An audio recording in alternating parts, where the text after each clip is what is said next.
ونصلي ونسلم على رسوله الكريم اما بعد فاعوذ باللہ من الشیطان الرجیم بسم اللہ الرحمن الرحیم۔ دنیا بھر میں ہمارے مذہبی چینل کو پسند کرنے والے حضرات اور اصلاح کرنے والے حضرات، آج کا ہمارا بڑا اہم موضوع اور عجیب مسئلہ ہے۔ آپ بظاہر تو سن کر حیران ہوں گے، لیکن انشاءاللہ العزیز اس حیرانگی کا آہستہ آہستہ جوں آپ سنتے جائیں گے سکون ہو جائے گا۔ مسئلہ بالخصوص جو نکاح خواہ حضرات ہیں ان کے لیے کالم نمبر 18 کا مسئلہ ہے، اور اس مسئلے سے پہلے ہم ایک اور چیز کی وضاحت کر دیں۔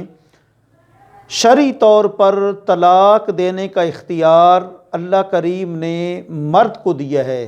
بیدہ عقدۃ النکاح، قرآن کے جامع اور مختصر الفاظ ہیں کہ نکاح کی گرہ شوہر کے پاس ہے، عورت کے پاس نہیں۔ لیکن ہر جگہ اکثر و بیشتر مقامات پر کوئی نہ کوئی استثنائی صورت بھی موجود ہوتی ہے۔ شریعت کے اندر ایک صورت پرانے زمانے سے چلی آ رہی ہے، اگرچہ آج کل اس کا جو ہے وہ غلبہ کم ہو گیا ہے۔ اس کی وجہ یہ ہے کہ آج کل شرعی مسائل سے دوری ہو گئی ہے، جہالت بالکل اوپن ہو گئی ہے۔ اگرچہ ہم پڑھا لکھا دور، ماڈرن دور اس دور کو کہتے ہیں، لیکن کئی ایسے مسائل ہیں جن سے عوام دولہا دلہن بالکل ناواقف ہوتے ہیں۔ تو ایک صورت ایسی ہے کہ جس کو تفویض طلاق کہتے ہیں، کہ اگر شوہر طلاق دینے کا ایک کلی اختیار اپنی جو ہے وہ بیوی کو دے دے، مجلس نکاح میں دے دے، تو وہ آگے سے جو ہے وہ اس کو قبول کر لے۔ تو اب یہ وہ صورت ہے کہ جب زندگی میں جو ہے وہ عورت چاہے گی تو وہ طلاق اس سے لے لے گی۔ تو دیکھیں، اس کے لیے 3 لفظ استعمال ہوتے تھے۔ ایک یہ کہ اختاری نفسک، شوہر کہتا تھا کہ تو اپنے نفس کو اختیار کر لے، عورت آگے سے جواب میں کہتی تھی اخترت نفسی۔ ایک لفظ یہ استعمال ہوتا تھا کہ اخترت نفسی، میں نے اپنے نفس کو اختیار کر لیا۔ اس کا مطلب یہ ہے کہ طلاق کے میں نے اختیارات تمہاری طرف سونپ دیے ہیں، تمہاری طرف تفویض کر دیے ہیں، تو اب تم جب زندگی میں چاہو جو ہے وہ طلاق اپنے آپ کو دے سکتی ہو۔ دوسرے الفاظ ہیں امرو کے بیدک، کہ تیرا معاملہ تیرے ہاتھ میں ہے یا تیرے قبضے میں ہے یا تیرے تصرف میں ہے۔ یہ بھی دوسری صورت ہے کہ جب وہ عورت چاہے تو طلاق لے سکتی ہے۔ اور تیسرے لفظ استعمال ہوتے تھے جو ہے وہ طلقی نفسک، وہ آگے سے عورت یعنی شوہر کہتا تھا کہ طلقی نفسک، تو اپنے آپ کو جو ہے وہ طلاق دے، تو آگے سے عورت کہتی تھی طلقت نفسی، میں نے اپنے آپ کو طلاق دے دی۔ یہ 3 الفاظ استعمال ہوتے تھے۔ پہلے ان کو سمجھ لیں، پھر نکاح خواہ حضرات خصوصی طور پر اپنی جو ہے وہ اصلاح کر لیں۔ دیکھیں، تینوں لفظ ہیں تفویض طلاق کے۔ فوض تفویض کا میں نے سونپ دینا کس چیز کو دوسری کی طرف، جس طرح وہ فوض امری اللہ، بندہ دعا میں کہتا ہے کہ میں نے اپنے سارے معاملات اللہ کے سپرد کر دیے، سپرد خدا۔ تفویض اس کا اب تینوں الفاظ کے ساتھ جو ہے طلاق کا اختیار عورت کو مل جاتا ہے، لیکن فرق یہ ہے کہ جو پہلی صورت ہے اختاری نفس کے والی اور دوسری صورت امر کے بیدک کے والی، یہ جو دونوں صورتیں ہیں ان سے طلاق بینہ واقع ہوتی ہے، اور جو طلقت نفسی ہے اس سے طلاق رجعی اور صریح طلاق جو ہے وہ واقع ہوتی ہے۔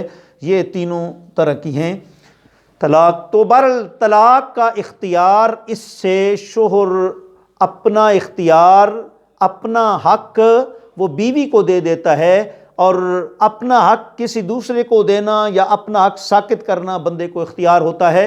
اس لیے شوہر کو یہ شریعت نے اختیار دیا ہے۔ تاہم ہمارے پاکستان کے اندر جو ہے نکاح رجسٹرار کے پاس جو نکاح فارم ہوتا ہے، اس کا کالم نمبر 18 جو ہے اس میں یہ شق تفویض والی لکھی ہوتی ہے کہ کیا نکاح کے موقع پر شوہر نے عورت کو طلاق کا اختیار سونپ دیا ہے یا کہ نہیں۔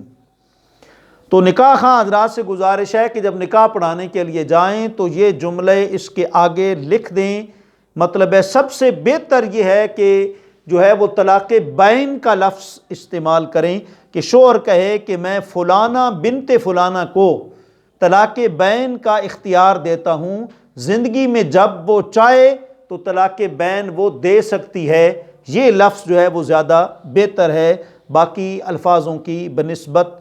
اس کی وجہ یہ ہے کہ ایک طلاق بائن ہے اور ایک طلاق رجعی ہے اور ایک طلاق مغلظہ ہے۔